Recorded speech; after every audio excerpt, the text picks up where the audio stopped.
Would you rather 120 clients paying you $1,000 per project?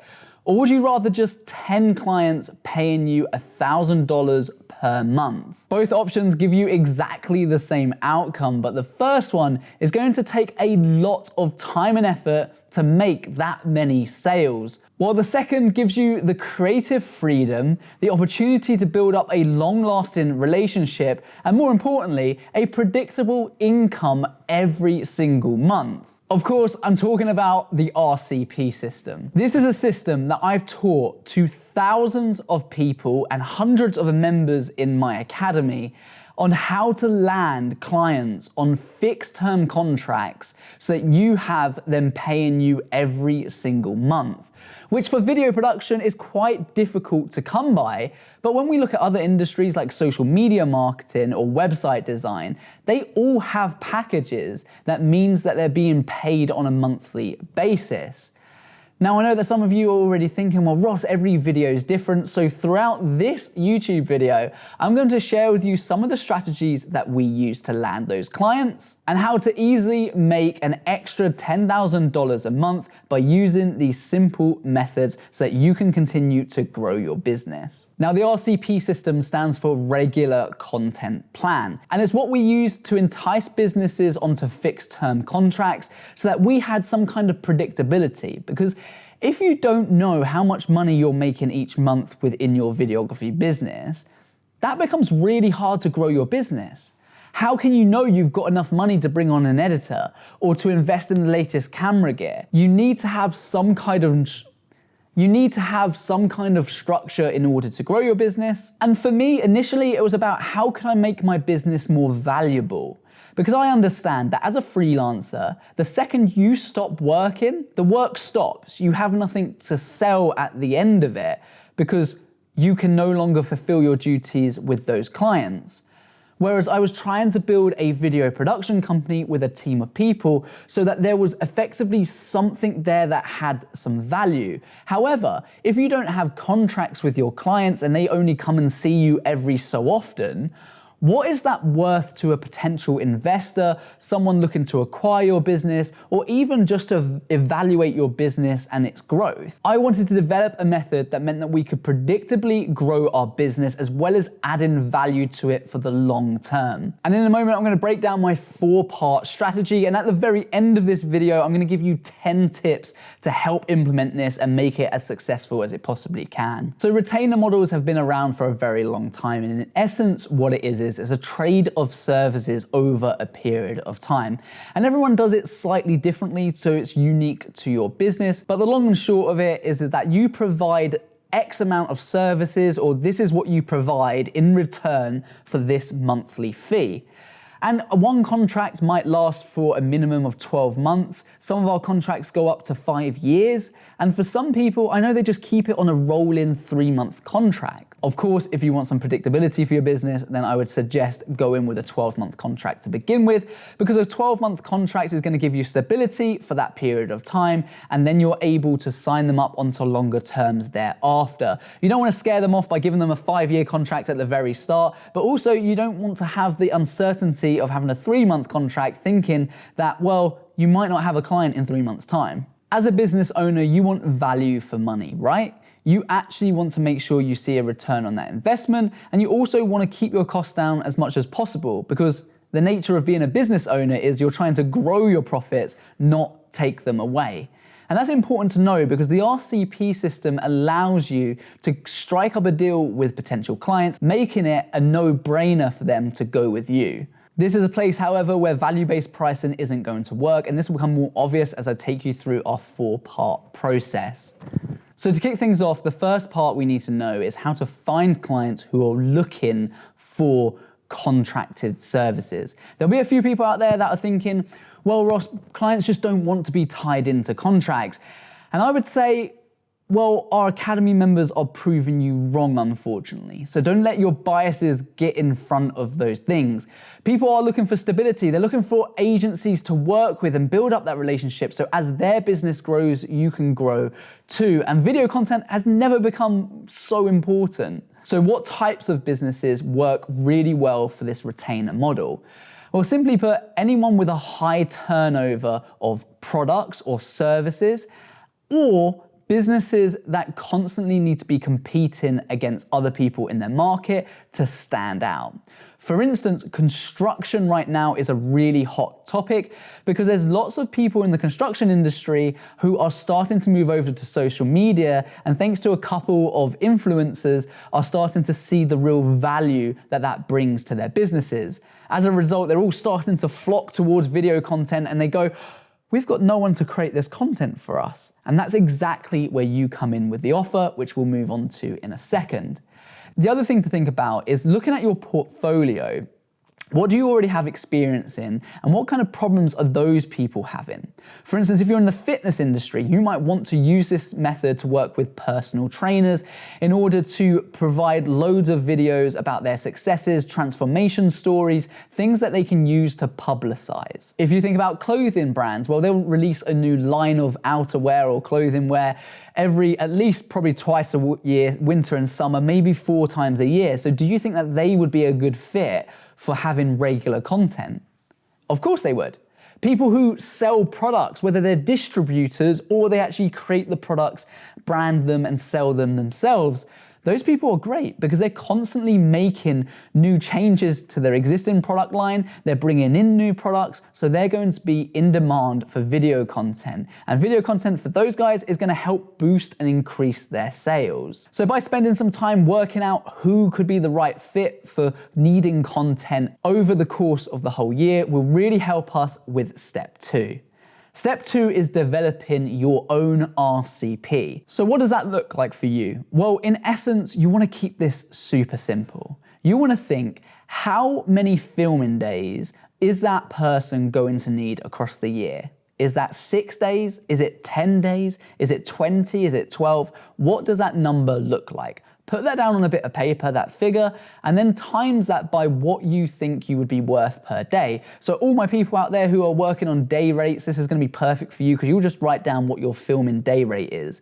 If you're using value-based pricing at the moment, then it's going to be a little bit more tricky, and you're going to have to just pick a rate that you would be comfortable with filming every day. Next up, we look at the editing. How long are those edits going to take? Now, yes, every project is different. Some might take longer and some might be shorter. So just think on average, what are you willing to commit to? Because not forgetting, on a retainer model, your clients can still opt to add on additional packages. So if they need more filming days, they can add that on. If they need more editing days, they can add that on. This is just the minimum that you're committing to, and this is the minimum amount they're committing to paying for your services for that period of time. Think of it a little bit like a monthly contract for your mobile phone, or think of it even such as a bulk package discount in a gym. When you go to a gym and you get a personal trainer, they might say, we'll give you 10 sessions for the price of 5 or something like that, and you can pay it in monthly installments. That's in essence what we're doing here, but we're just packaging it up so it looks like a very easy to understand business model. Once you've got that written down, you'll develop a price. What is that total figure if they were to come to you and ask for that one-off project? And that's where we move into step 3 of our process, which is creating an offer that you simply can't refuse.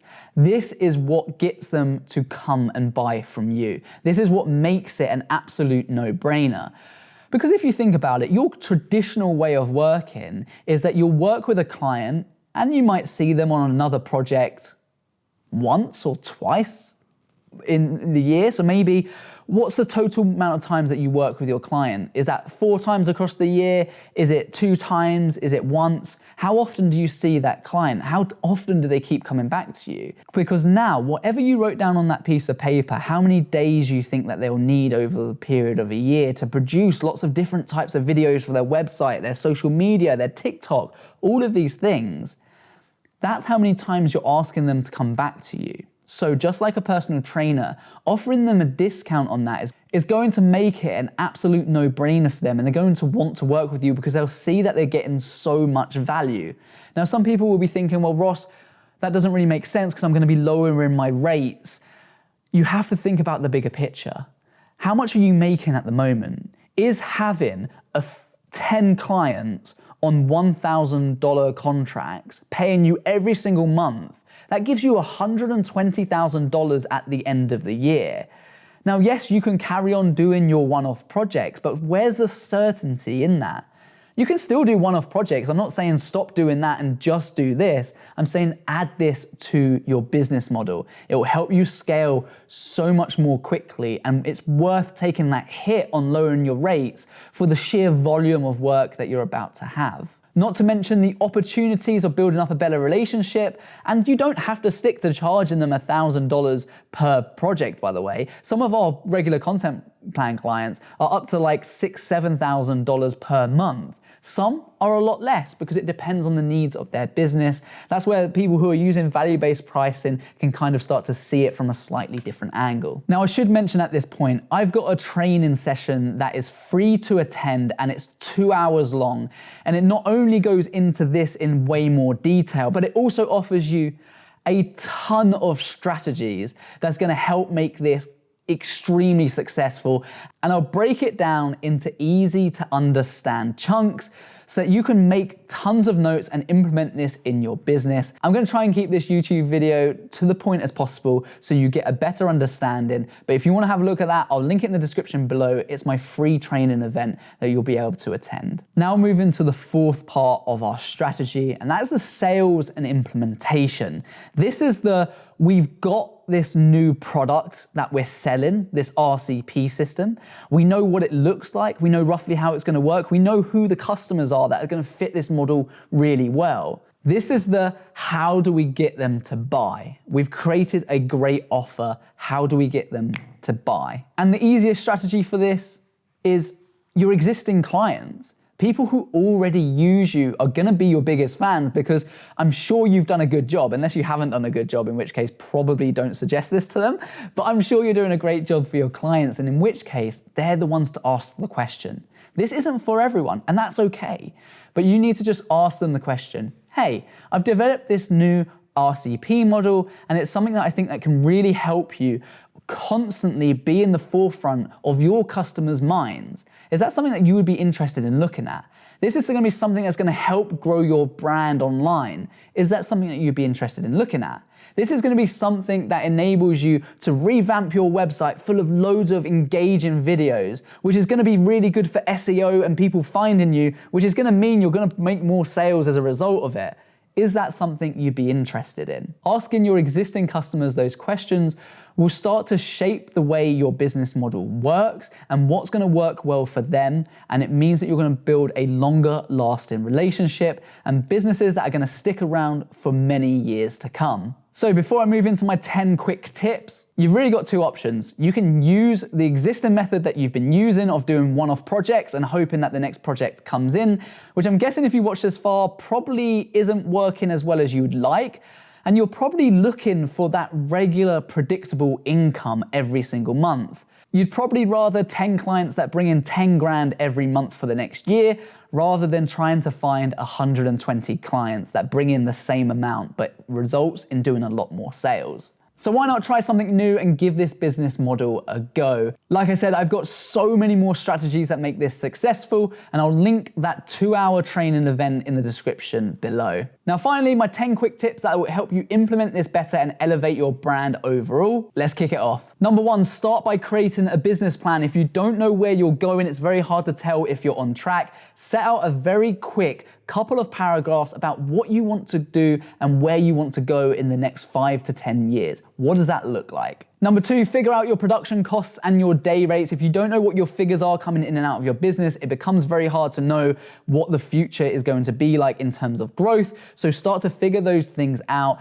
I generally suggest if you're starting out, work on day rates before you move to value-based pricing, because it's gonna make your life so much easier and you'll be able to grow to multiple 6 figures by using day rates. So why not just do that to begin with? 3 is to decide what type of videos you want to produce. Is that going to be videos for Instagram, TikTok, or maybe it's for their website? Is it business overview videos, or is it industry specific where maybe you're focusing on a particular niche such as food and beverage, or maybe products, or maybe sports, or maybe construction? Think about what that is. It's gonna help you target your clients much better and work out who's the right fit for this model. 4, create a portfolio that showcases your best work. There's no doubt about it. Your portfolio will take you so far in this industry, and it has to be on point.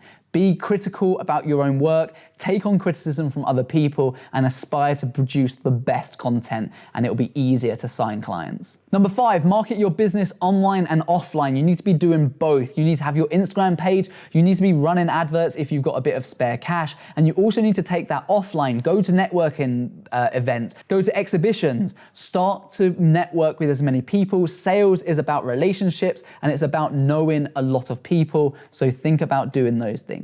Number 6 is negotiate with clients to get the best rates. Don't forget, you have all the power. You can say no and you can say yes. Now, the person who has the most to lose is often the person at the disadvantage. If you're happy to walk away from a deal because it's not quite the right fit for you, or the rates aren't exactly what you want, then you hold all the power. Sometimes being too needy to get the work in can be really detrimental. So remember, you can negotiate. Number 7, use technology to improve your workflow. This is something that took me a little while to get my head around, but there's so many apps out there. Yes, you have to pay for some of them, but think about what time that's gonna save you. Soon enough, you're gonna get really busy having a lot of clients, and you're going to wanna make sure your workflow is seamless. So have a look at some apps that can help you do that. Number 8, stay organized and keep track of deadlines. My Perspective Academy members have access to all of the documents I use within my business, and one of those is a tracking template for these RCP business models, because you don't want to be in a position where you forgot what you've done, and either you've over-delivered, which is costing you money, or you've under-delivered, which might mean that they're not satisfied. Keep organized and keep track of your deadlines. Number 9, remember that objections are not rejections. You're gonna get a lot of questions when you implement this new business model, especially if it's the first time you've used something like this, and that's okay. When I started out, I feared when people would ask me questions. I felt like they were quizzing me. I felt like they weren't sure that this was the right fit for them. You will get better with time, but just understand that their questions and objections to certain parts of this business model aren't rejections. They just need to know more information. And the best thing about this business model is that you can tailor it to suit the needs of any business, whether that's price driven, quality or quantity driven. You can do it. You just need to have those right conversations. Number 10, celebrate your successes and learn from your failures. It's really important to celebrate success. The first time I landed a client on an RCP system, I'll never forget that feeling, because every time we land a new client on it, I feel the same thing. I feel like they believe in what I'm doing. I feel like there's a great connection there, and this is going to be a very good relationship for the long term. It fills me with loads of excitement and hope for the future. So celebrate that. But also, when it doesn't work out or you have problems within your business in any area, learn from that as well and start to analyze why that happened, so you can ensure that it doesn't happen again, or you can position your services better for future clients that you're talking to. If you want more valuable tips about how to grow your videography business, then make sure you're subscribed to the channel. It lets us know we're doing a good job and we can keep putting out content like this. If you're still unsure about how to price your video production services, then click this video here. I break down some key strategies. And if you want to learn from some of my failures, and I've made many of them that have cost me hundreds of thousands, then click this video here. You've got a lot to learn.